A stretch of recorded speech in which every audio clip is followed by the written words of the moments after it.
Oui, bonsoir et bienvenue sur le plateau Equinox ce soir. Les mois avaient gagné l'ensemble de la communauté éducative du Nord-Ouest ce 5 novembre 2018 suite à l'annonce de l'enlèvement massif d'une soixantaine d'élèves de la PSS Kwena Bamenda. La nouvelle de ce plus gros kidnapping depuis le déclenchement de la phase armée de la crise anglophone laissera plus d'une personne sans voix face à la batterie d'interrogations qui a entouré cet enlèvement. 2 jours seulement de captivité, après 2 jours de captivité, le porte-parole de l'armée camerounaise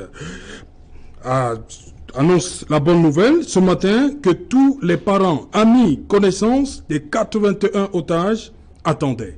Ils sont libres. Nord-Ouest, happy end pour les 81 otages. Madame, Monsieur, c'est le fait du jour.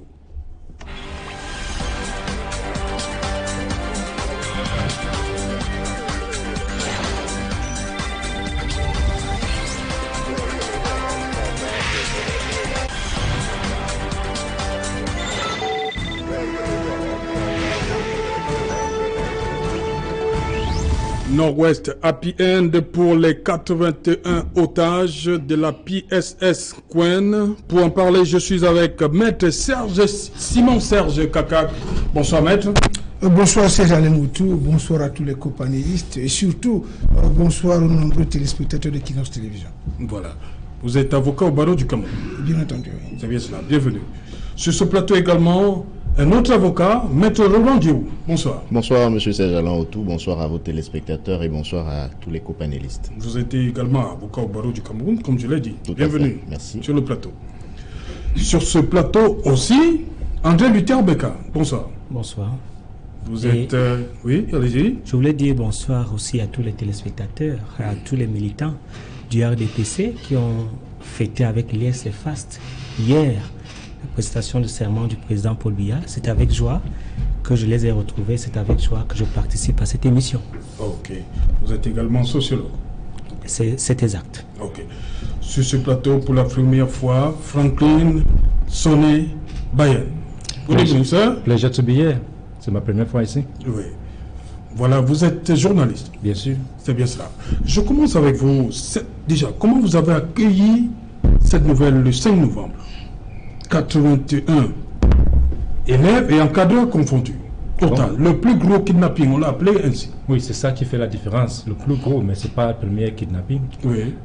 On est déjà, je peux dire, habitué à ces incidents-là. Seulement que cette fois-ci, selon certaines indications, c'est peut-être pas les combattants qui les ont kidnappés. On parlera de ce débat Oui. après, oui. Bon, sur qui a enlevé. Ah oui. Comment vous avez accueilli déjà la nouvelle? Ça choque. Quand on parle des enfants kidnappés, les enfants enlevés, ça choque tout le monde, Oui. surtout les parents que nous sommes. Oui. Et surtout aussi être citoyen, étant aussi de ce coin-là. Bon, je ne suis pas du Nord-Ouest, mais étant anglophone, Oui. ça donne l'impression que la crise dégénère et que les mesures suffisantes ne sont pas mises en place pour arrêter l'escalade de la situation.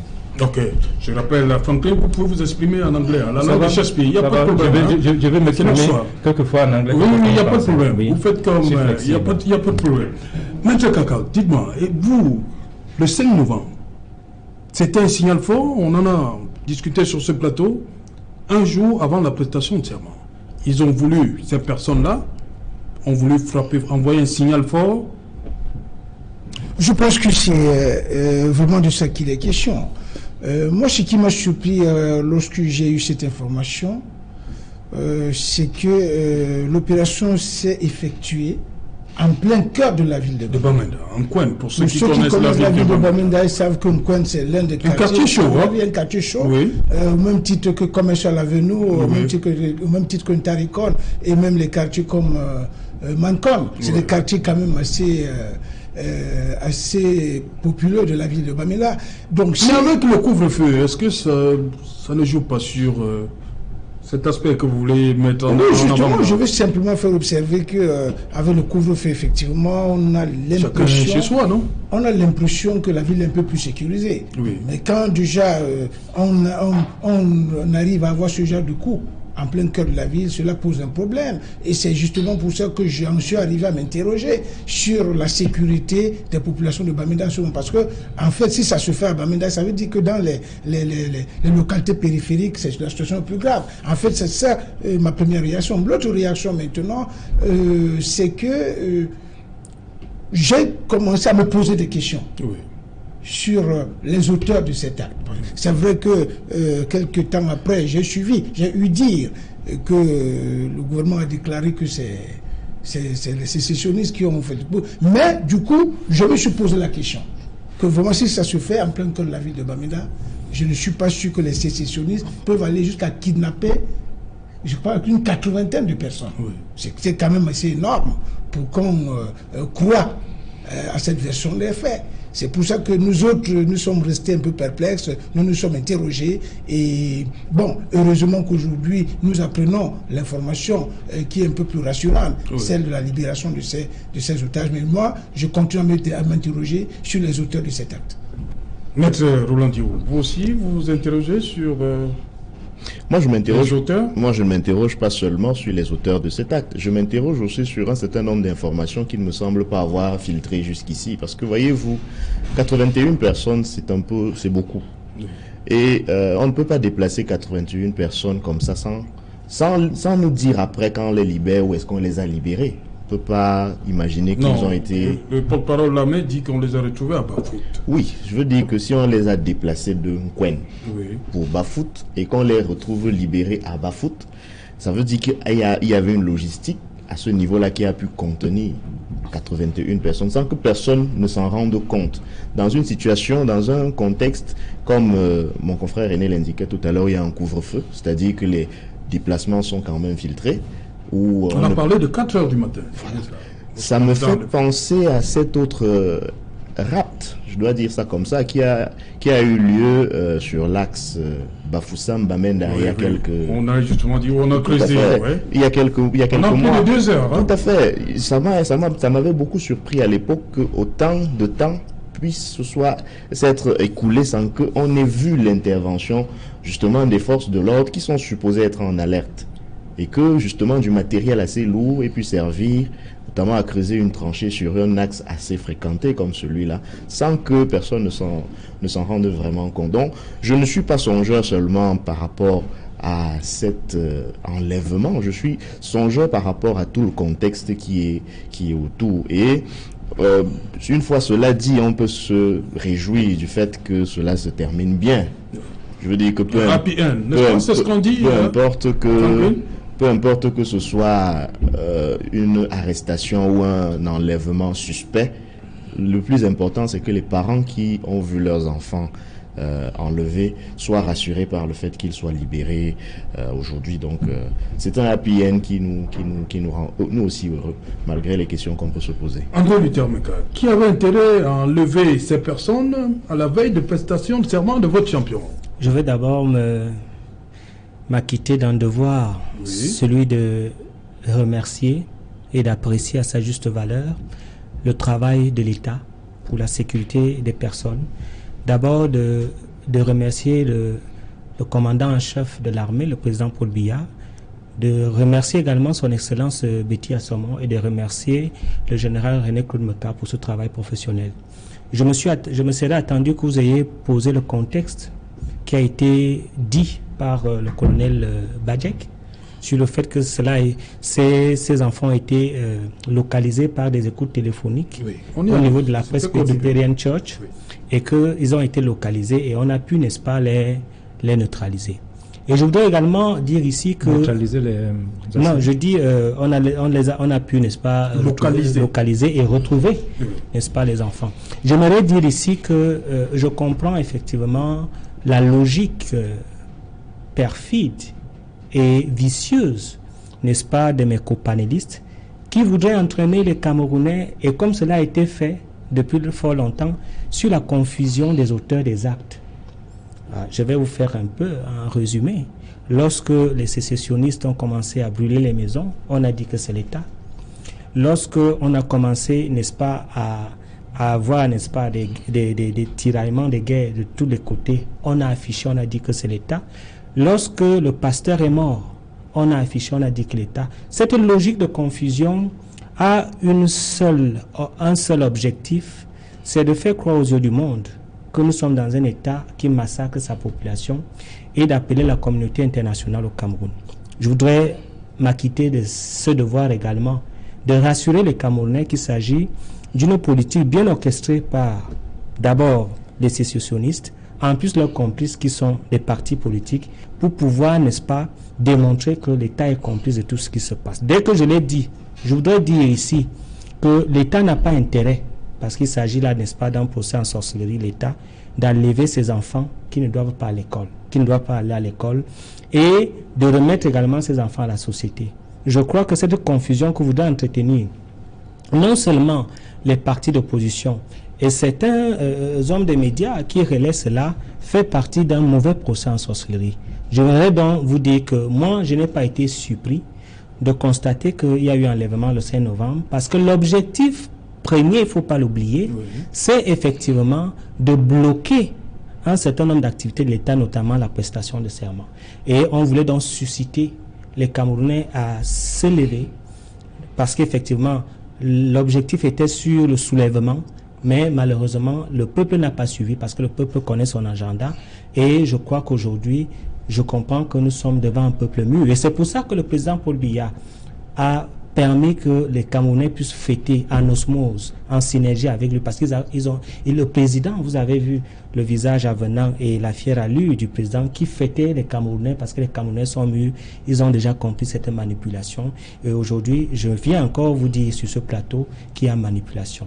Les sécessionnistes sont en action, ils voudraient, n'est-ce pas, décrédibiliser l'État, ils voudraient démontrer que l'État est un monstre froid qui tue ses enfants, et pourtant l'État est à la défensive. Donc pour vous, il ne faut aucun doute, ce sont les sécessionnistes qui ont enlevé ces personnes. Monsieur de la Palisse n'aurait pas dit mieux. C'est un secret de Polichinelle que depuis que ces exactions ont commencé, n'est-ce pas, les belligérants sont en action et ils voudraient effectivement mettre sur pied une politique de confusion pour, n'est-ce pas, attirer l'attention, n'est-ce pas, de la communauté internationale et de décrédibiliser même l'État vis-à-vis même de ses populations. Okay. Voilà, je vais passer la parole, Franklin. Je reste un peu avec André Luther. C'est ça qui... Vous comprenez pourquoi le président hier, dans son discours inaugural, n'est pas fait mention, un seul instant, de cet enlèvement? Je pense que le président est revenu sur les grandes lignes.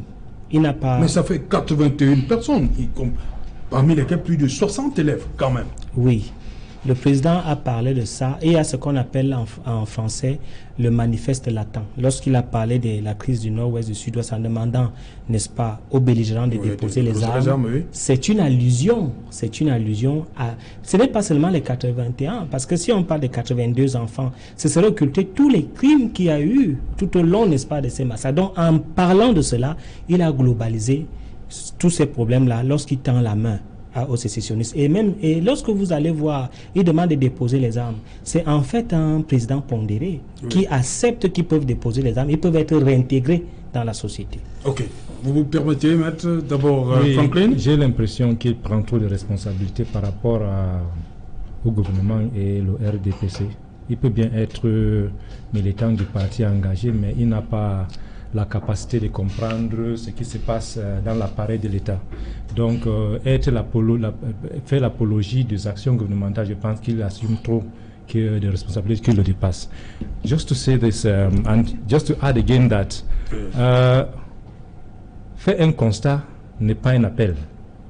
Quand on constate que c'est l'État ou c'est quelqu'un dans l'appareil de l'État qui a kidnappé pour faire croire que c'est les sécessionnistes, ce n'est pas un appel à la communauté internationale. Un appel, c'est autre chose. Celui qui veut réagir va réagir. Mais le constat, et cela est fait à partir de... On a fait des analyses. Oui. Et dans la on veut justement savoir la vidéo qui est sortie. Qu'est-ce qui fait croire que c'est... The video that is circulating on social media, which I'm sure is not faked, because every time it doesn't please somebody, somebody says it is faked. The video showing children, who you believe are those children, they said they were from that school, the person interviewing them, who is supposed to be their captor, doesn't speak Pidgin that we know, doesn't speak English that we know. We can tell that his accent is Francophone. An Amba fighter, an Ambazonia combatant will not be a Francophone, will not even be someone who is managing to speak English.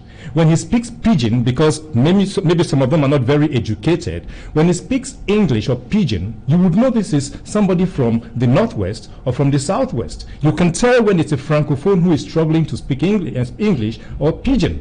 And an Ambazonia fighter will not ask children who abducted you.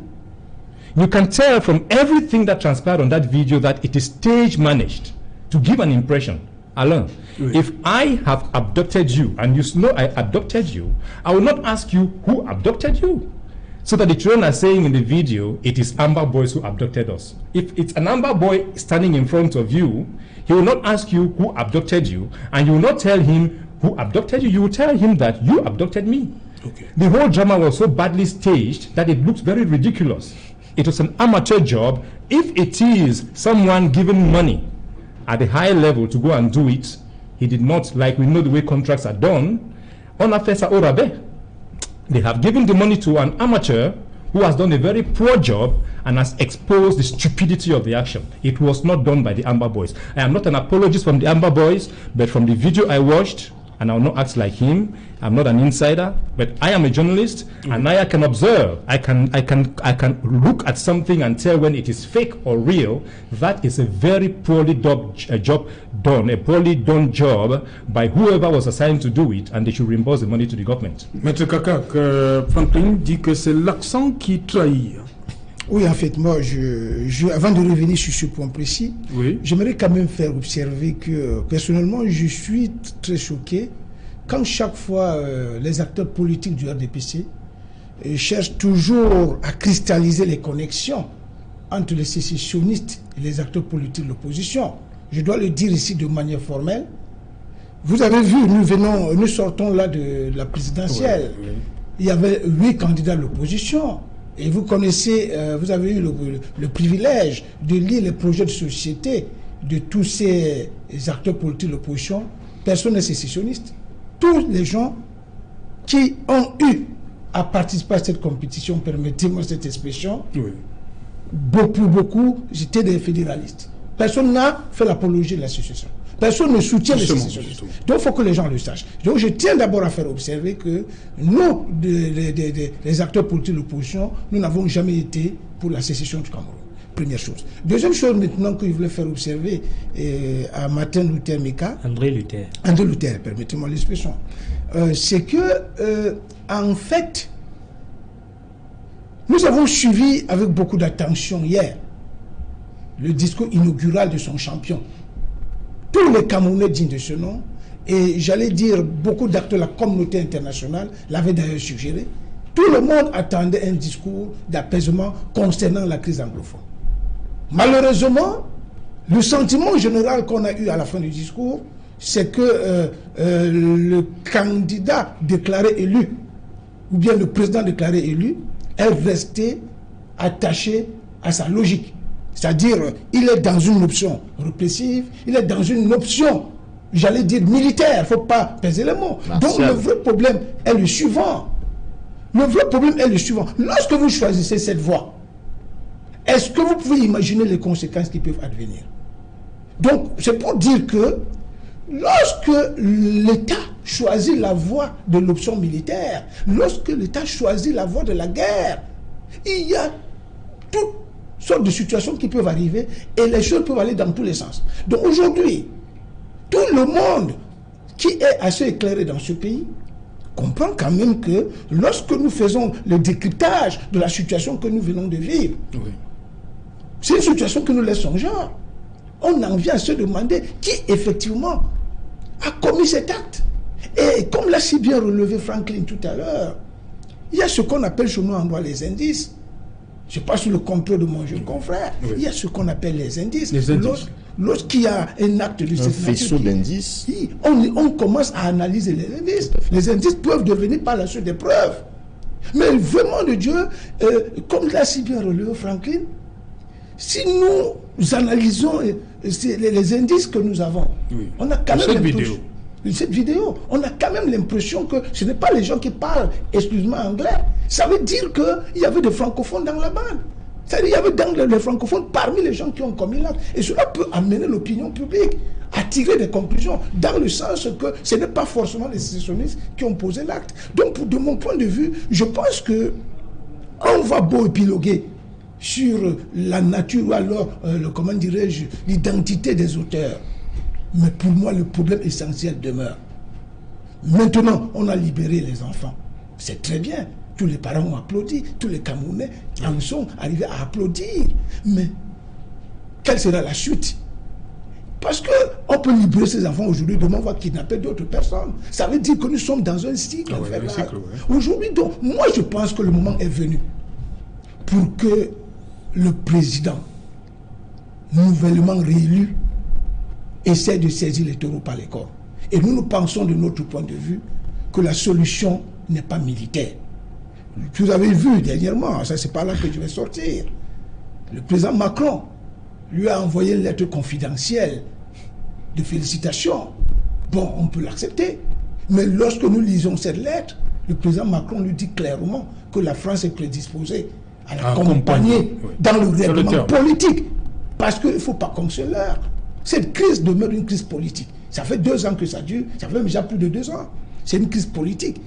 Et cette crise, comme elle est politique de nature, elle ne peut trouver que des solutions politiques. Donc nous autres, nous invitons le chef de l'État, nouvellement réélu, pour qu'ils comprennent que cette affaire ne peut pas être réglée de façon militaire ou de façon répressive. Parce que même hier, dans son discours, il a dit avec beaucoup d'emphase, il a dit, il les a appelés les entrepreneurs de guerre.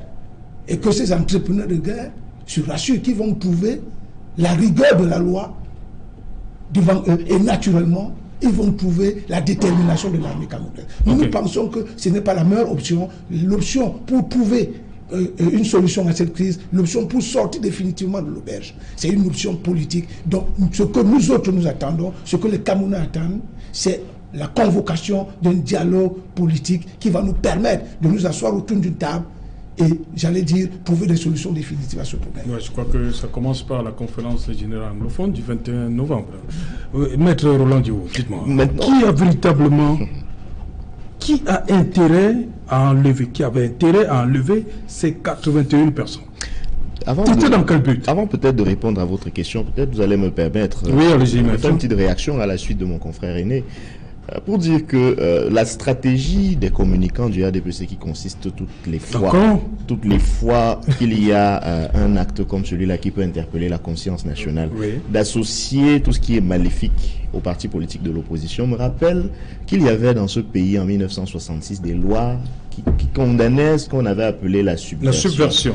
Ça permettait d'ajouter à chacun un nom de subversif, simplement parce qu'ils n'étaient pas du même point de vue que vous. Et ça a déjà été expérimenté au Cameroun. D'ailleurs, dans le cas de la crise anglophone, on avait très bien vu que nos confrères, Maître Félix Kongoak Bobala, le docteur Fontem Neba, qui sont des personnes, etc., qui sont des personnes tout à fait respectables et modérées, pacifiques, qui n'avaient jamais appelé à quoi que ce soit, ont été rassemblés dans un seul et même panier, qualifiés de terroristes, ont séjourné plusieurs mois durant dans les prisons, même pas de leur lieu d'arrestation, mais de Yaoundé, au motif qu'ils étaient devenus des terroristes. Donc, c'est la meilleure façon de tuer son chien que de l'accuser de rage. Ils y ont intérêt, à peindre tous ceux qui ne sont pas d'accord avec eux comme soit des terroristes, soit des comploteurs. Et ils appellent là une autre infraction, c'est l'atteinte à la sûreté de l'État. Selon eux, désormais, toutes les fois on n'est pas d'accord avec eux ou toutes les fois on exprime un point de vue différent du leur, on est désormais passible de l'infraction d'atteinte à la sûreté de l'État. Donc, je crois que ce n'est pas très surprenant, mais il faudra que de plus en plus on leur rappelle que la loi ne doit pas être à géométrie variable, qu'il y a bien un certain nombre d'éléments qu'il faut prendre en compte avant de proférer un certain nombre d'accusations infondées contre les gens. Maintenant, qui a intérêt, qui pouvait avoir intérêt à ce qu'il y ait un tel acte? Moi, je ne peux me contenter que des faits ou alors des éléments de faits qui sont présentés dans cette situation et faire modestement une petite analyse. Alors, si je m'en tiens à cette vidéo qui donne des raisons de penser qu'en fait, d'enlèvement par les Ambazoniens, il n'en serait rien. Alors, on peut légitimement se poser la question, alors si ce ne sont pas les ambazoniens, c'est qui? Et si ce ne sont pas les ambazoniens, ceux qui là le feraient, pourquoi? Et si on se dit qu'il y a des gens qui ont un accent francophone, comme M. Franklin l'a dit tout à l'heure, alors on peut bien se dire que s'il y a des accents francophones, ça veut dire que certains francophones tireraient les marrons du feu. Pour quel intérêt maintenant? Peut-être pour faire pression sur le gouvernement, parce que quand on dit que la guerre coûte de l'argent, il me semble que ça ne coûte pas de l'argent seulement parce que on utilise les armes sur le terrain de guerre. C'est parce qu'il y a un budget que certaines personnes doivent gérer. Peut-être qu'ils ont intérêt à ce que justement la situation ne s'arrange jamais. Et donc, chaque fois qu'on voit qu'il y a une accalmie possible, il faut rallumer un peu la flamme pour justifier un discours va-t-en-guerre. Peut-être que avant la prestation de serment du président élu par Elekam et le Conseil constitutionnel, il y avait eu des signes qui pouvaient montrer que le président veut aller vers le dialogue et que peut-être on voulait rapidement qu'il change d'avis sur la question et qu'il décide d'avoir un ton plus ferme, comme on l'a vu dans son discours. Je dis ça, mais je dis ça avec des peut-être seulement. Vous ne pouvez pas empêcher aux gens de faire un certain nombre d'analyses au regard des faits qui sont présentés. Et surtout, à supposer même que c'était vraiment des ambazoniens. Encore une fois, je ne comprends pas comment ceux qui ont la charge de notre sécurité n'arrivent pas à comprendre que lorsqu'on indique une faille, ce n'est pas pour que celui qui a indiqué la faille soit cassé comme un miroir qui vous montre que vous n'avez pas une belle tête. C'est justement pour que vous essayiez de corriger le tir. Si on a pu entrer en Kwen, prendre en otage 81 personnes. Enlever 81 personnes. Mais merci de me faire la correction, parce que prendre en otage, je dis qu'on les a retenus sur place. Mais enlever 81 personnes. Et que tout ce qu'on trouve à nous dire en face, c'est que bon, vous êtes toujours comme ça, vous voulez toujours soutenir vos alliés sécessionnistes, etc. Où est donc la responsabilité d'un État chargé de garantir notre sécurité? Est-ce qu'il n'était pas de son devoir, cet État-là, ou ces gouvernants-là, de se poser la question, qu'est-ce qui n'a pas marché, qu'est-ce qui n'a pas marché dans notre dispositif sécuritaire? Pourquoi est-ce que ces gens-là ont réussi à entrer dans une zone hyper sécurisée? Ça veut dire qu'on peut se retrouver demain avec le gouverneur du Nord-Ouest enlevé.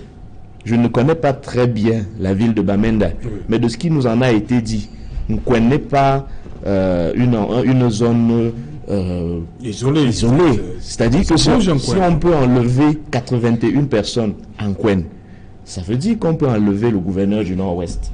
Ça veut dire qu'on peut enlever le préfet de la Mézam, etc., etc., etc. Et au lieu donc de nous faire la leçon, il aurait fallu plutôt attirer davantage l'attention sur les forces de défense et de sécurité, afin qu'elles soient peut-être plus vigilantes, pour qu'il n'y ait plus des cas comme ça. Mais justement, les réactions que nous voyons nous montrent qu'en fait, eux-mêmes ne sont pas inquiets. C'est-à-dire que ce n'est pas comme si ils sont inquiets de ce qu'il pourrait y avoir quelque chose de grave demain. Et donc, encore une fois, on est en droit de se poser la question de savoir à qui profite ce crime. Certes, je voulais juste... Oui, rapidement. Je voulais juste apporter une petite précision pour compléter ce que mon jeune confrère vient de faire observer. Vous savez, tout à l'heure, j'ai parlé des indices. On a parlé de l'accent. L'accent, oui. L'accent, j'allais dire, qu'on a pu décrypter à travers la vidéo. Mais il faut aussi voir l'heure. Vous avez dit tout à l'heure, dit à 4 h du matin, dans une ville sous couvre-feu. Ça veut dire qu'à 7 h de la nuit, s'il y a couvre-feu, effectivement, cela veut dire que la ville de Bamenda est hyper sécurisée. Quadrillée. Donc, à 4 h du matin, pendant le couvre-feu, et connaissant la configuration géographique de la ville de Bamenda, qui est pratiquement construite dans une cuvette, que les sécessionnistes soient entrés et aient réussi à enlever, j'allais dire, 81 personnes. Mon ami, il faut être très fort. C'est pour ça que nous autres, nous pensons que cet acte-là ne peut pas être imputable aux sécessionnistes. Nous pensons que c'est du côté de l'armée régulière qu'il faut aller chercher, j'allais dire, l'identité des auteurs. Bon, maintenant, pour chuter, je pense que, comme l'a si bien relevé mon estimé confrère, Si nous sommes d'accord, si nous acceptons que c'est les Ambazoniens qui ont posé l'acte, cela veut dire que toutes les populations de Bamenda sont véritablement en insécurité. Ça veut dire que même les autorités en place à Bamenda sont en danger, et cela aurait vraiment interpellé le gouvernement à trouver, donc, j'allais dire, une autre parade pour sortir définitivement de cette situation. C'est ce que just one word, Alain. Oui. In a serious country, and if this government really thought that job was done by the secessionists, by the Ambazonia fighters, today we would have had decrees sacking some officials, military officials, security officials, administrative officials, if they were not resigning themselves. This is a serious act. I think they know who did it. Even they know it wasn't done by those boys, because if it was done by those boys, it means that the security network is weak and people would have been sacked today if, seriously. Oui, est-ce que André Luther Meka, on ne doit pas, comme il dit, des têtes devraient normalement tomber, mais est-ce qu'on ne devrait pas se complaire un peu de, comme c'est écrit là, le happy end? C'est ça qui intéresse beaucoup plus? Qu'on a libéré les 81 personnes? Bon, j'ai écouté les arguments des éminents juristes. J'appelle éminence parce que les journalistes aussi. Oui, je voulais aussi vous poser une deuxième question, André Luther Meka. Dans la sortie du porte-parole de l'armée camerounaise, il dit que les terroristes ont été localisés. Mais nulle part dans le communiqué, quel est le sort qui a été réservé à ces terroristes? On n'a pas entendu neutraliser.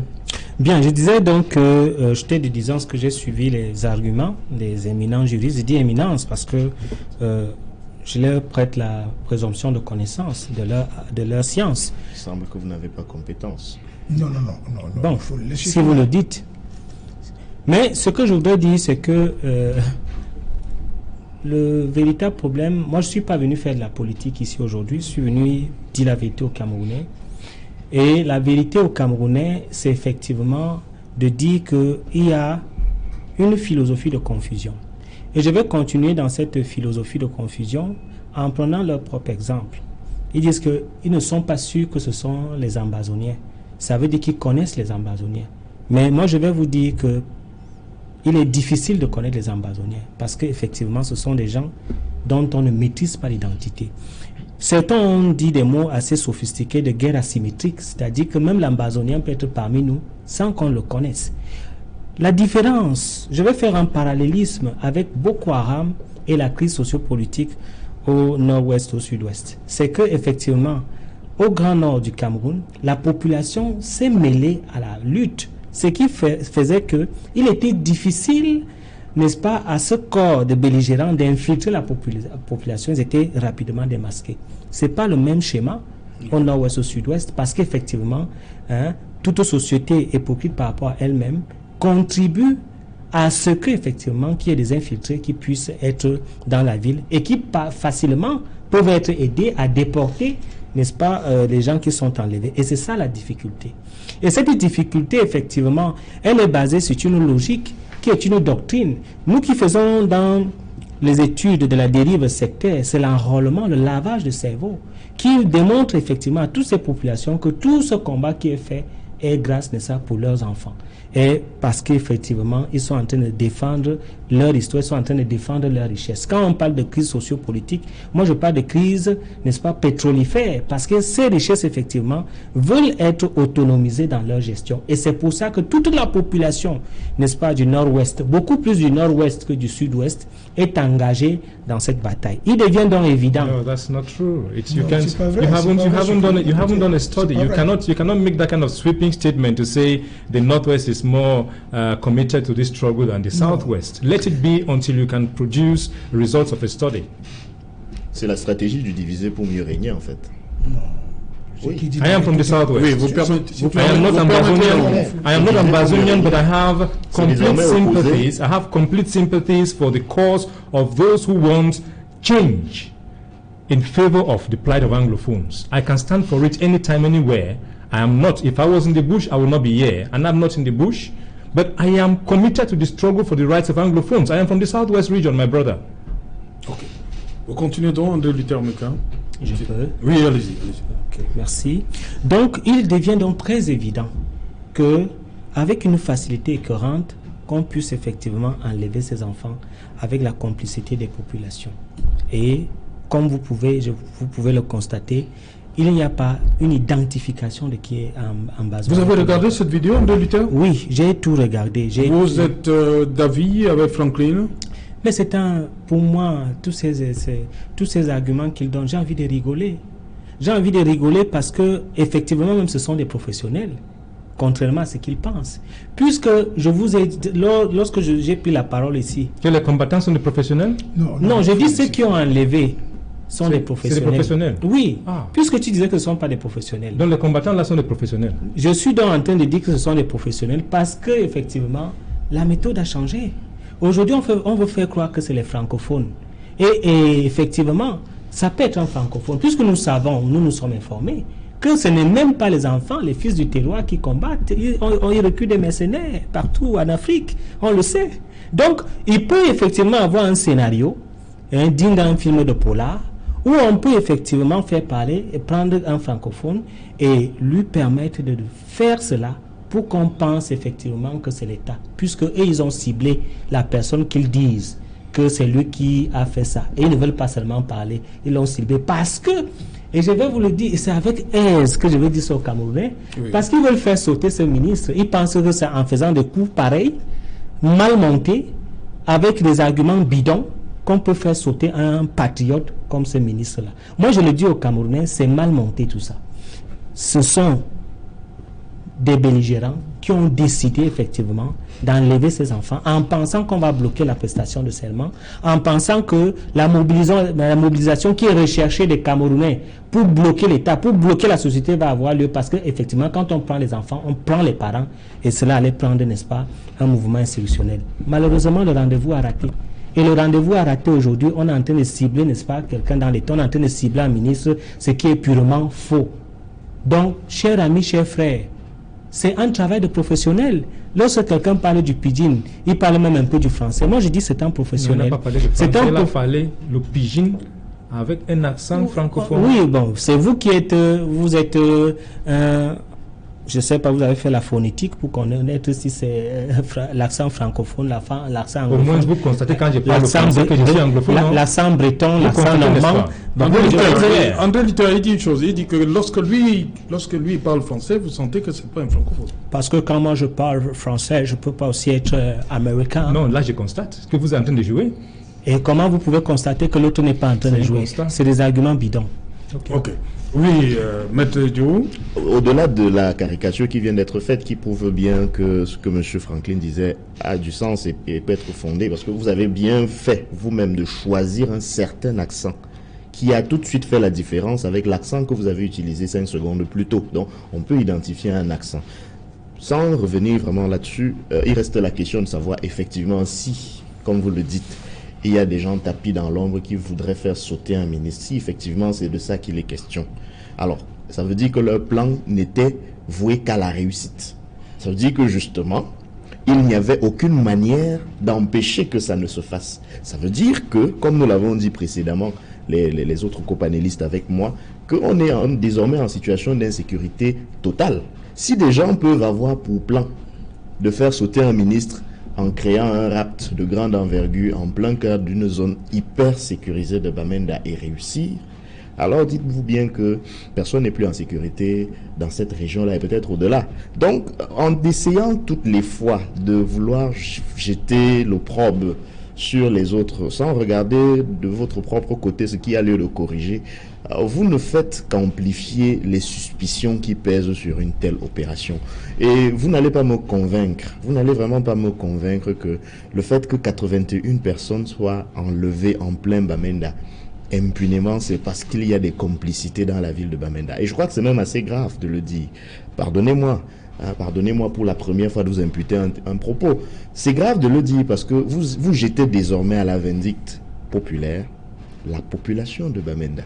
Vous êtes en train de faire croire aux Camerounais qu'ils ne vivent pas une situation déjà assez grave depuis 2 ans, qu'ils seraient eux-mêmes complices de leur propre malheur, qu'ils seraient désormais complices de l'enlèvement sous leurs propres yeux de 81 de leurs membres et membres de leur communauté pour une destination inconnue, juste parce que vous dites on veut faire sauter un ministre à Yaoundé. Donc je crois qu'il faut qu'on On reste sérieux. Just Sur- one word. Franklin. Just to add, Oui. who is interested in having a minister sacked? Not the population, not the woman going to sell her cocoyams in the market, not the fighter. The fighter, the Ambazonia fighter has no interest. If you understand the logic, they believe they don't belong to Cameroon anymore. So it doesn't interest them to know who is Minister of Defense or who is Minister of whatever. If he is saying, he's an insider, I believe, if he is saying that this whole operation was meant to discredit the Minister of Defense, it means it's an inside job of the administration. It is they in their government who are surely fighting each other, who might have, if I believe what he is saying, because I want to believe him because he's an insider, it is they in the government who would have staged this action to discredit someone else in the government. There is no way an Ambazonia fighter will be preoccupied with who is minister in Yaoundé. They say they don't belong to Cameroon anymore. So that is Yaoundé's business. Bon, ça veut dire que, non, juste, il se contredit, puisqu'ils sont en train de demander qu'il y ait des sanctions.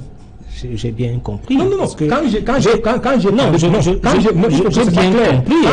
Vous avez demandé qu'il y ait des sanctions. Et mon jeune frère insiste sur l'insécurité. Non, j'ai expliqué, moi, il faut pas que dont les conséquences doivent être tirées. Quand j'ai parlé de sanctions, j'ai dit, si en vérité, c'était les combattants sécessionnistes, et si le président, parce qu'il a été briefé, s'il était convaincu que c'était les combattants, ça veut dire qu'il y a l'insécurité à Bamenda, ça veut dire qu'il y a des incompétents à Bamenda, et là, on allait renvoyer soit les chefs de commandement, soit les chefs militaires, soit les chefs de sécurité. C'est ce que j'ai dit. Ok, juste Maître Kaka. Oui, rapidement, je vais poser ma question. Juste pour dire que ça s'est d'ailleurs vu au Cameroun.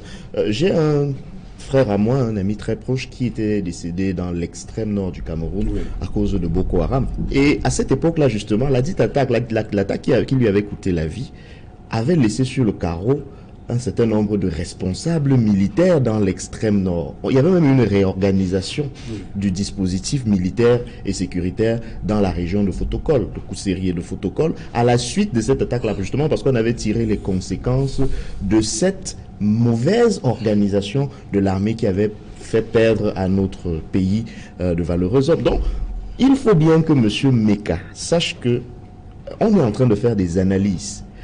Et d'ailleurs, je crois qu'il le sait très bien. C'est de bonne guerre qu'il essaye de nous prêter des affirmations. Nous analysons la situation en nous disant que et les précautions d'usage sont prises par chacun d'entre nous ici sur le plateau. Je n'ai pas encore entendu quelqu'un dire cela de manière purement affirmative. On dit tous que si jamais effectivement... Enfin, prenez des précautions maintenant, c'est bien. Je l'ai fait tout à l'heure, M. Meka. Si jamais effectivement il s'agit d'une attaque en complicité avec les populations, ça n'empêche pas que nous voyons là une défaillance des forces de défense et de sécurité. Il est 4 heures du matin, on ne peut pas bouger dans une ville sous couvre-feu à 4 heures du matin sans que personne ne s'en rende compte. Maître Kakak, 48 heures, ils ont été pris en otage et le communiqué dit l'assaut a été proscrit pour ne pas faire courir des risques aux otages. Bon, enfin, ils ont été libérés comme ça. Monsieur Jalin, il n'y a pas eu d'assaut, on va le dire. Monsieur Jalin, avant de répondre... Est-ce qu'il a pu mettre la pression pour que ces 88 personnes soient libérées? Monsieur Jalin, avant de répondre à cette question, permettez-moi de revenir un peu sur la posture de mon voisin et ami, M. Meka. Lorsque je le suis, j'ai le sentiment et même la conviction que André Luther n'a pas encore eu à vivre dans une ville sous couvre-feu. Moi, j'ai eu ce petit privilège il y a quelques années. Il est un Camerounais privilégié. Vous comprenez? J'ai déjà vécu dans une ville sous couvre-feu. Et vous savez que lorsqu'on dit le couvre-feu commence à 6 heures pour finir à 18 heures pour finir à 6 heures du matin, cela veut dire que de 18 heures à 6 heures du matin, c'est les militaires de forces de défense et de sécurité qui prennent possession de la ville. Et qui ont le droit de circuler. On ne veut plus voir des populations dehors. On ne veut plus voir quelqu'un qui ne soit pas de l'armée. C'est quoi ça veut dire en d'autres termes? Tout à fait. Et maintenant, nous revenons sur les faits tels que relatés, on nous parle de 4 heures du matin, que l'enlèvement des otages s'est produit à 4 heures du matin. Cela veut dire que Au moment où l'enlèvement se produit, c'est les militaires qui avaient possession de la ville. Et de deux, on vous dit, c'est le communiqué qui le dit, c'est pas moi qui le dis, que les otages ont été retrouvés à Bafout. Pour ceux qui connaissent le nord-ouest, ils savent que Bamenda est peut-être à une trentaine de kilomètres de Bafout. Si on retrouve les otages à Bafout, cela veut dire, en d'autres termes, là c'est un raisonnement mathématique, cela veut dire que les otages ont, comment dirais-je, les preneurs d'otages, les ravisseurs ont enlevé les otages, ils sont sortis de la ville. Ils ont fait 30 km. Ils ont fait 30 km. Sous couvre-feu. Cela laisse songeur. C'est pour ça que nous disons que lorsque nous analysons de manière professionnelle. Est-ce que vous êtes sûr qu'ils ont fait ce trajet le même jour? Même si ce n'est pas le même jour, toujours est-il qu'ils sont sortis, ils ont eu des mouvements dans la ville. Ça veut dire venir enlever des enfants en Kwen. Kwen, ce n'est pas à côté de Bafout. Ça veut dire que quand ils enlèvent les enfants, ils sont sortis. C'est un quartier de Bamenda. C'est un quartier en plein cœur. Oui. Non, c'est même le quartier au cœur de la ville. Oui. C'est là-bas qu'il y a la grande gare routière. Oui. Même là, on appelle C'est au cœur de la ville. Cela veut dire que si vous enlevez des gens là-bas, vous allez sortir de la ville sur près de 4-5 km et maintenant, prendre la route de Bafout, ça va prendre du temps. Cela veut dire que, logiquement, si c'était les adversaires, ça veut dire que les ambazoniens, je pense que les forces régulières auraient eu le temps de les rattraper. C'est ce que je voulais dire par rapport à ça. Maintenant, par rapport à la question que vous me posez. Bon, je pense que là maintenant, je ne suis pas... Il n'y a pas eu d'assaut. Il n'y a pas eu d'assaut. Non, là, ça dépend de l'organisation. Là, vous savez, je peux quand même reconnaître, ce n'est pas parce que peut-être nous sommes de l'autre côté qu'on ne va pas reconnaître les performances et le professionnalisme de notre armée. Oui. Là, maintenant, ça rentre dans les méthodes internes de l'armée. Parce que... Ils disent que c'était pour éviter les otages. Justement, si les gars avaient pris l'option d'attaquer... Oui, les gars pouvaient se servir des enfants comme bouclier. Vous comprenez? Donc je pense que là, ça rentre dans la stratégie militaire. Et sur ce point, je n'ai pas l'expertise nécessaire pour apprécier l'approche de l'armée. Mais je pense quand même que si les choses se sont passées comme ils expliquent là, cela veut tout simplement dire que ça a été leur stratégie qu'ils ont mise en place pour préserver la vie de ces otages. Moi, je pense. André Lutermeka, qu'est-ce qui, à peine 2 jours de détention et ils sont libérés?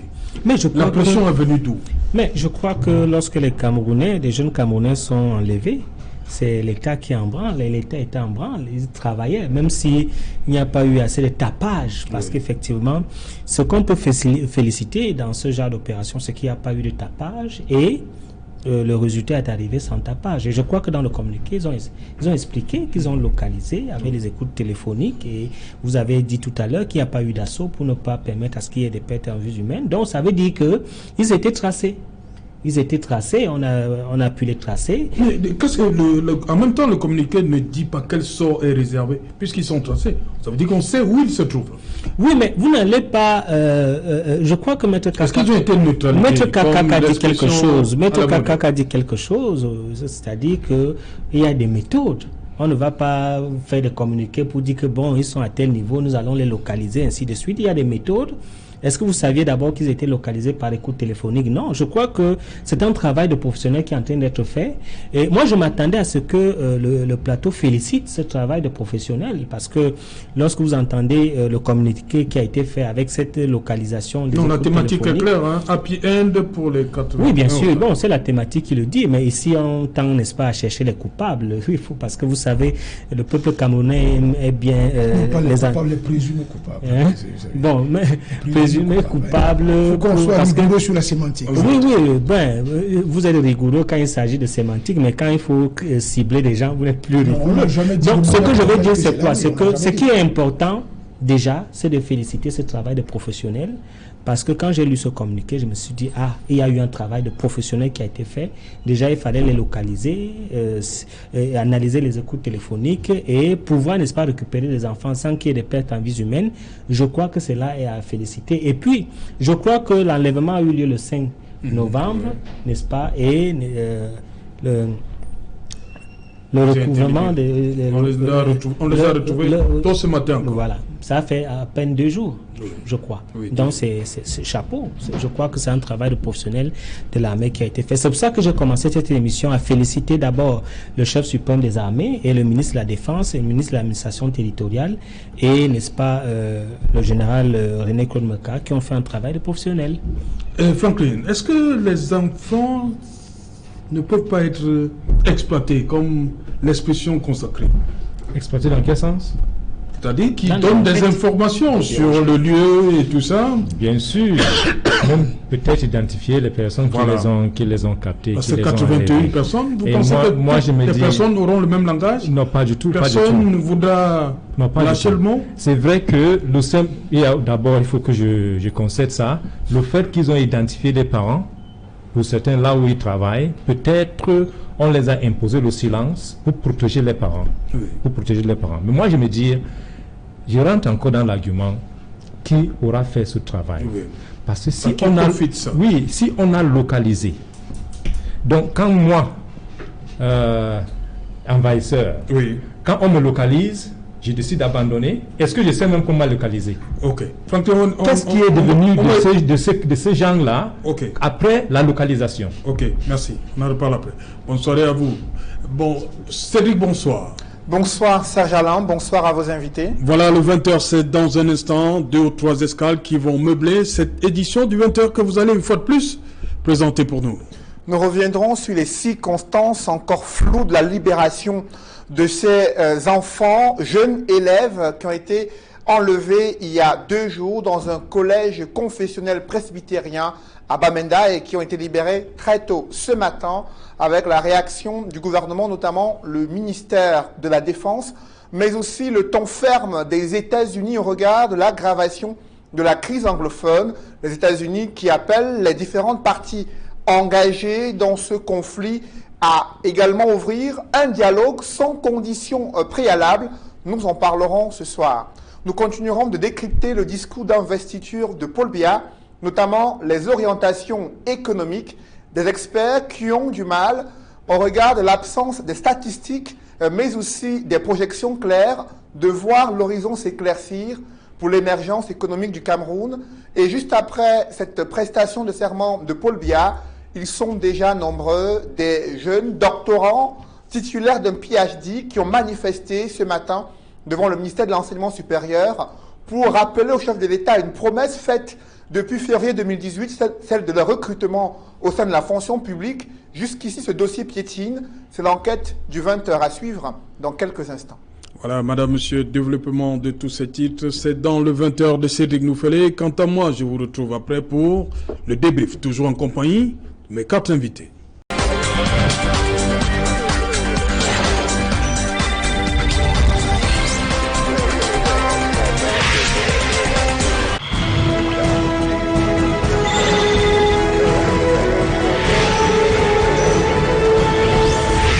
Voilà, retour sur le plateau équinoxois, toujours en compagnie de nos 4 invités, Maître Simon-Serge Kakak, André Luther Meka et Roland Diou, et bien évidemment Franklin, qui vient de Yaoundé, il faut le rappeler, comme ça. Franklin Sonné, welcome. Thank you. Once again. Je commence avec vous. On était en train de parler de est-ce que les enfants, les otages, on va les appeler ainsi, ne peuvent pas être des éléments, des indices pour savoir ce qui s'est réellement passé. Maintenant qu'ils ont retrouvé leur famille. Ah, une chose que les Est-ce enfants... que tous vont, ce sera le mertan ou bien il y aura quand même des enfants qui vont parler? D'abord, pendant les interrogatoires des enfants, pas les soi-disant ou les envahisseurs, ou l'envahisseur, Les ravisseurs. les ravisseurs, Oui. excuse me. Oui. Les enfants ont dit, ils ne savent pas où ils sont. Oui. Ils ne savent pas où ils sont. Donc, ça sera difficile. Peut-être qu'après la libération, on les a déposés quelque part avant de les libérer. Which means that they might have been blindfolded, naturally blindfolded, and then dumped somewhere to be freed. Except that where they were kept is where they were held in captive. Then you cannot begin to trace from there. If we have experts in forensics who can go and look for fingerprints and other maybe hair, other samples that you can detect DNA and stuff. I don't know whether our military and security officials go to such lengths in order to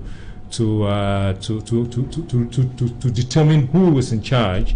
But I think that if they know who did it, as we guess, because we are only guessing, if we guess that it's an inside job, not a job done by the Ambazonia fighters, they won't even bother because they would know it's their job. Now, if it's not a job, I come to the point again. After you have located where they are, would a kidnapper or an abductor volunteer to set them free? He doesn't know he's been located. So there are lots of questions we have to answer. Il n'y a pas eu de rançon. There was no ransom. Oui. There was no operation. There was no operation to free the children. There was no operation to free the children.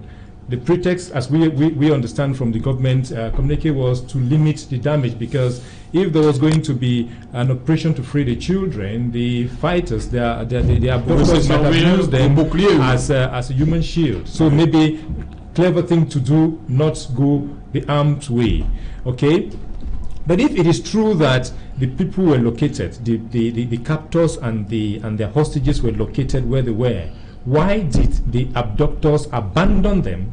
If it wasn't through maybe some form of negotiation, or if it wasn't an inside job and then they knew where they were and they just went and picked them up where they were.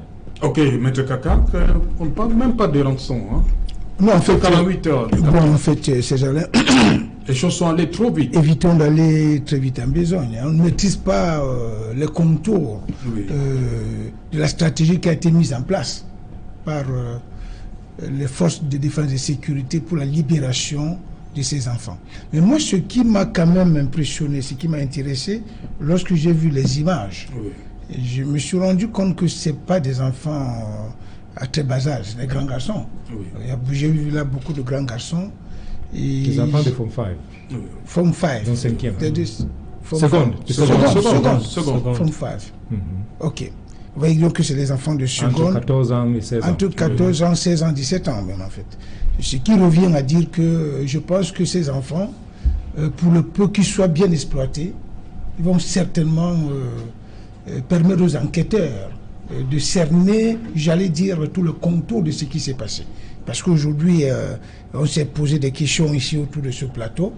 Je pense qu'avec l'exploitation de ces enfants, j'ai le sentiment qu'on sortira de l'auberge de ce côté-là pour comprendre les circonstances de ce qui s'est réellement passé. Et peut-être même, on en saura un peu plus sur l'identité des auteurs présumés.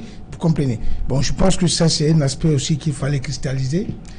Et bon, je ne sais pas si, parce que là, nous tendons...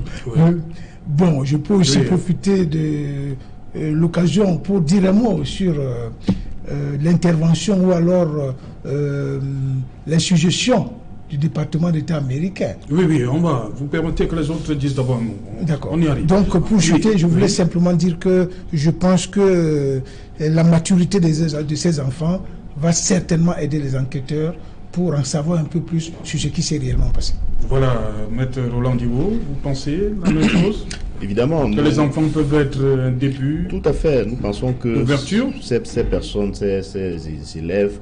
Mais est-ce que ce n'est pas un danger, puisque ces enfants ont déjà regagné leur famille à suivre le reportage? Je pense que le fait qu'ils aient regagné leur famille ne fait pas obstacle à ce qu'ils soient exploités même plus tard. Je crois que peut-être la priorité, encore une fois, si on est dans le scénario effectivement d'un vrai rapt, si on est dans ce scénario-là, la priorité aurait été le soutien psychologique et le soutien psychologique. Je vais poser la question aux sociologues des familles et pour retrouver une certaine sérénité. Je crois que peut-être qu'il aurait d'abord fallu que les parents soient rassurés, que les enfants eux-mêmes retrouvent le cocon familial, retrouvent une certaine sérénité. Et puis après, les enquêtes peuvent toujours être menées. Encore que il y a bien eu un communiqué.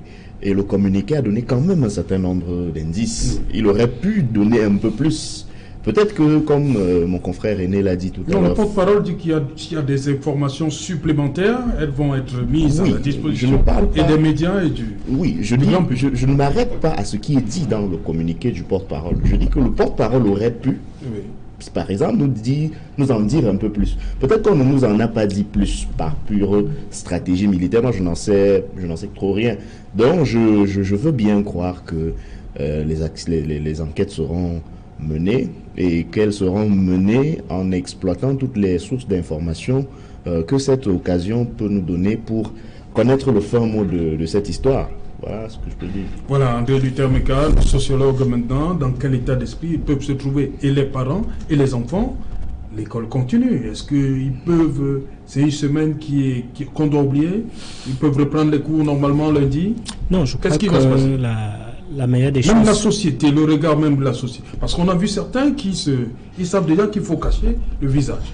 Oui, mais ce que je peux dire, c'est que ce qui est clair, c'est que les voies sont en train de nous mener vers un enlèvement par les sécessionnistes, puisque ce qui est clair, c'est que là où les enfants ont été enlevés était à quelques kilomètres, n'est-ce pas, de la forêt. Donc, il y avait des évidences que des gens puissent capturer ces enfants. Et lorsque vous me posez la question sur... Oui, nettement, hein, lorsque on a subi un traumatisme comme celui-là, il est important qu'il y ait une assistance d'abord pour permettre, n'est-ce pas, à ce qu'ils puissent dissiper cette crainte, parce qu'effectivement, c'est une phobie qui gagnent les uns et les autres, c'est un traumatisme.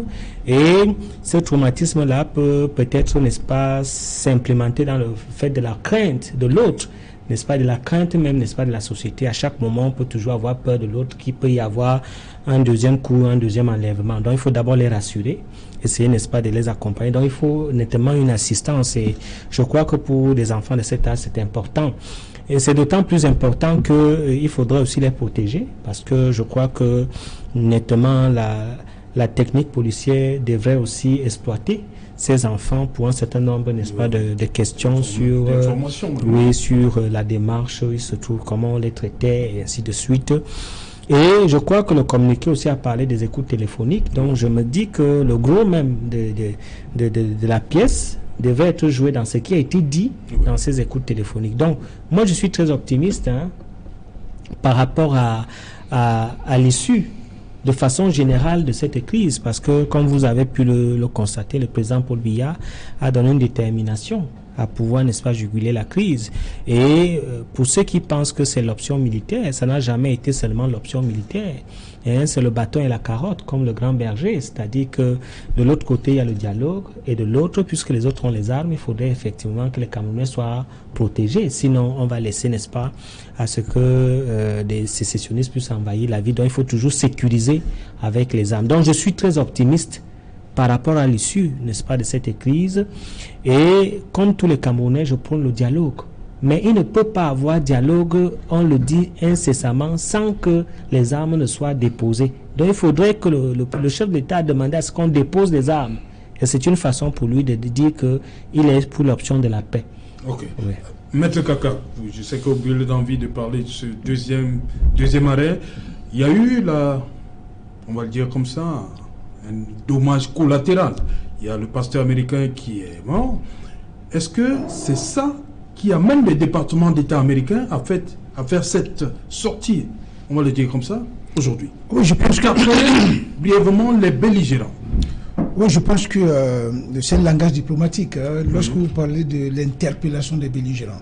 Mais en réalité, c'est une invite du département d'État américain à l'adresse du président Biya pour qu'il comprenne que l'heure du dialogue a sonné. Vous savez, on dit souvent au quartier qu'il y a quelque chose malheureusement. Vous savez ce qui s'est passé avec la victime collatérale de nationalité américaine. Bon, c'est un effet... Même là aussi, il y a un débat. Un débat sur quel plan? Sur d'où serait partie la balle, de quel camp. Oui, bon, en fait, je ne veux pas revenir. Mais parlons d'abord... oui, c'est pourquoi moi je peux même parler de dommage collatéral. Oui, c'est un dommage collatéral, qu'on ne le veuille pas. Dans tous les cas, il y a une victime américaine dans l'affaire. Oui. Ça va c'est faire ça qui pousse le département d'État à s'intéresser davantage à ce qu'on fait. Et surtout que, en fait, d'après les informations que j'ai pu avoir par rapport à cette question, donc ce pasteur avait des liens avec un membre du Congrès américain. Son petit frère. Vous comprenez, son petit frère, quelque chose là. Donc cela amène les autorités américaines à s'intéresser davantage, à se sentir concernés. Et maintenant, le dialogue qu'on a toujours prôné depuis le début, on a eu l'impression que le chef de l'État camerounais a astucieusement évité cela, parce que même quand il fait le discours, contrairement à ce qu'André Luther Meka disait tout à l'heure, on a l'impression qu'il évite de prononcer le mot dialogue. On a l'impression qu'il vous dit, écoutez, déposez les armes, et si vous ne déposez pas les armes, vous allez trouver mes militaires sur le terrain. Or, ce n'est pas ce discours que les Américains attendent aujourd'hui. Donc, ce qui est constant, c'est que dans le propos des Américains, qu'est-ce qui les intéresse? C'est la convocation d'un dialogue. Et je suis convaincu que si, aujourd'hui, le président Biya venait à convoquer un dialogue national inclusif qui va permettre aux Camerounais de débattre, j'allais dire, de toutes les questions qui fâchent. Parce que il faut le préciser. Il faut qu'on essaie de débattre de toutes les questions qui fâchent, parce que il me revient que l'une des choses qui font peur au pouvoir de Yaoundé, c'est qu'ils ne veulent pas qu'on parle de la forme de l'État. Mais je pense qu'aujourd'hui, nous sommes arrivés à un stade où toutes les questions doivent être débattues. Il n'y a plus de sujet tabou. Donc, les Américains, je pense qu'avec leur sortie, vont certainement amener le président Biya à convoquer un dialogue. Maintenant, vous allez me dire que de quels moyens disposent les Américains pour amener le président Biya à le faire. Ils peuvent le faire, j'allais dire, en se servant de la coopération, des outils qu'offre la coopération bilatérale entre les États-Unis et le Cameroun. Vous savez bien qu'il y a une coopération assez militaire entre les États-Unis et le Cameroun. Donc, le gouvernement américain peut se servir de cette coopération pour amener le président Biya à convoquer un dialogue. Les États-Unis peuvent également utiliser même ce qu'on appelle les voies multilatérales. Notamment, vous savez que les États-Unis sont membres du Conseil de sécurité. Bon, à un moment donné... Du droit de veto. Hein. Oui, bien sûr. Les États-Unis sont titulaires du droit de veto. Donc, ils ont le pouvoir, ils ont la capacité de poser ce problème sur la table des Nations Unies, le Conseil de sécurité, pour qu'une résolution soit prise, dans le sens, j'allais dire, de mieux comprendre ce qui se passe au Cameroun. Je pense que, vu sous cet angle, les États-Unis commencent à montrer des signes d'un grand pays qui veut absolument que ce problème soit résolu. Et nous autres, notre souhait, aujourd'hui, c'est par là que je vais sortir, c'est que le président Biya ne fasse plus preuve d'autisme, parce qu'on a toute l'impression qu'il fait de la sourde oreille chaque fois qu'on lui fait des propositions de cette nature. Mais aujourd'hui, je pense, avec la situation qui prévaut, et notamment avec la victime de nationalité américaine qu'on a enregistrée dans cette crise, le président Biya sera obligé de comprendre que l'heure n'est plus, j'allais dire, au simple discours va-t-en-guerre. Aujourd'hui, il est question de convoquer les Camerounais autour d'une table pour que nous essayons de voir dans quelle mesure nous pouvons sortir définitivement de l'auberge. Franklin, vous croyez que cette sortie du département d'État américain peut pousser le président Biya, comme dit Maître Kaka, à envisager le dialogue inclusif tant demandé? En passant par la conférence générale des anglophones du cardinal Toumi. This is not the first call. Oui. This is not the first call. Mais est-ce que ça a la même résonance? Non, pas du tout. Voilà. C'est un peu différent. Le ton est en train de monter.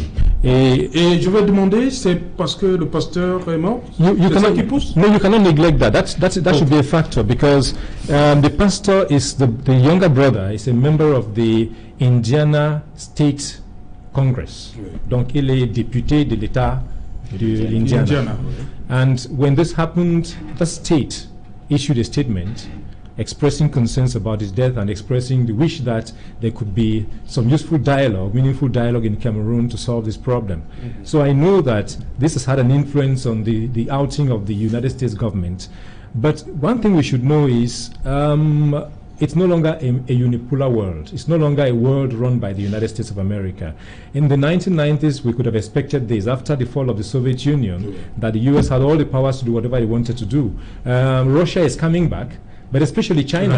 Especially China. You see, if you notice, in 2011, before the elections, Biya ran over to China. Before this election, he ran over to China. There is a counter force from China, especially from Russia too, but especially from China, where he seeks comfort. If China doesn't want this to happen, I'm afraid it will not happen. But at the level of the Security Council, they all have a veto power. If the US uses its veto power or pulls its weight as a Security Council member, and China pulls its weight on the other side, it will not happen. Right. But then they all have economic interest in Cameroon. Business and money doesn't like war. Now, if the Chinese know that they can't do projects in the English-speaking part of the country because there is war, and the Americans know they can't do business because there is war, then they will find a way to come to push the Biya regime from both sides to seek a solution and go to the table and talk with the anglophones. Donc on attend, vous voulez dire qu'on attend peut-être la sortie de la Chine aussi? Puisque vous dites que les Américains tout seuls ne font pas. Ils font rarement les sorties publiques. Oui. Peut-être ils parlent en souterrain, Oui. mais... Ils font pas de l'ingérence. Non, non, pas du tout. Et même si vous faites ce que vous voulez, tant que nos intérêts sont... Ça va. Oui. Ok, Maître Roland Diwo. Oui, moi ce que je voulais ajouter, c'est que lorsqu'il y a un conflit dans une partie du monde, nous sommes dans ce que l'Organisation des Nations Unies appelle la sécurité internationale. Et ça, c'est justement l'une des missions principales du Conseil de sécurité des Nations Unies. Je voulais également souligner que parfois, et ça vient davantage de ceux qui sont du côté du RDPC, parfois on fait le reproche à certains acteurs politiques lorsqu'ils font les analyses, d'entrevoir, d'envisager ce que pourrait faire une puissance comme les États-Unis. Mais ils n'indiquent pas aussi souvent qu'ils sont les meilleurs amis d'autres puissances internationales. Et M. Franklin s'en a parlé tout à l'heure de la Chine. J'aimerais bien qu'on m'explique pourquoi est-ce qu'on peut aller vers la Chine et ne pas parler d'ingérence ou d'invite de la communauté internationale et parler d'ingérence lorsque, par exemple, il s'agit des États-Unis ou de la France. À la question maintenant je crois, des relations internationales, justement, qui peut être la trame de fond de cet épisode-ci de la crise.